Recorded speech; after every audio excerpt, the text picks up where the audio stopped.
Today we got our first look at Lucasfilm's new Star Wars series, The Acolyte. And mainstream entertainment media is already declaring that this is the one that will save Star Wars as a franchise, which is what Ahsoka was supposed to do, but did not. Which is what The Mandalorian Season 3 was supposed to do, but it did not.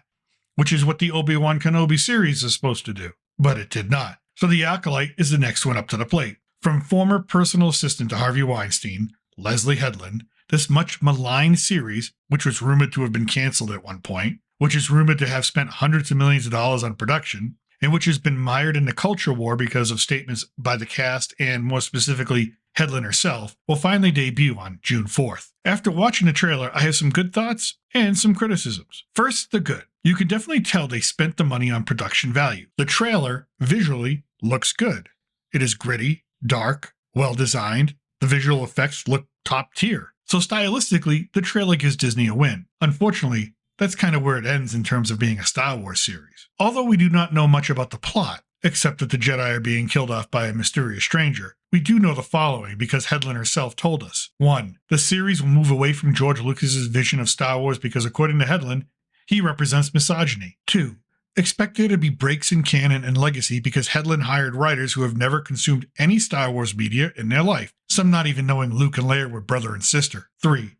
The Jedi are the bad guys because they represent patriarchy and institutionalism. And since the Jedi represent a quasi-religion, the Jedi will be portrayed as oppressive because that is how Hedlund views religion. 4. Hedlund based a lot of her narrative direction on the choices made by Rian Johnson, director of The Last Jedi. 5. LGBTQI+ messaging will be heavily involved in telling the story because Hedlund has proclaimed that it was important for her to bring that filter to Star Wars. 6. The series will be female-centric. What I just stated are facts that come from interviews with Hedlund. I'm neither applying a positive or negative spin to any of them. I feel that you can make that decision on your own because I believe in trusting the audience to think for themselves. So back to the trailer. The dialogue was generic. Every line uttered was something that was delivered to build mystery and suspense, but really felt like amateur fan fiction writing at best to me. It was basic. Also, I liked The Matrix. It's just very incongruent to me mentally to see the styles of Star Wars and The Matrix put together. It may sound good on paper. I just don't know how well it will come across and translate onto a television screen, and if it will take me out of the Star Wars mindset. And last but not least, with the focus on style over substance in this trailer, I got a real Book of Boba Fett Vesper biker gang vibe, and that is not a good thing. And I'm left with questions. In this era of Star Wars, in the timeline, where is Yoda?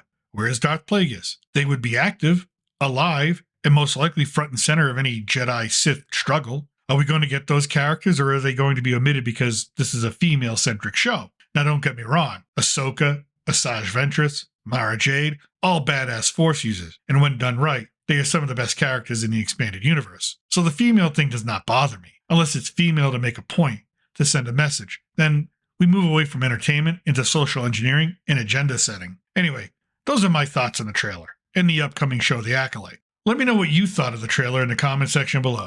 As well, let me know if you think this series is the one that's going to be the one that saves Disney Star Wars. And with that, thank you for listening. And from south of the border, I'm still your reluctant gringo. Salute and a huevo.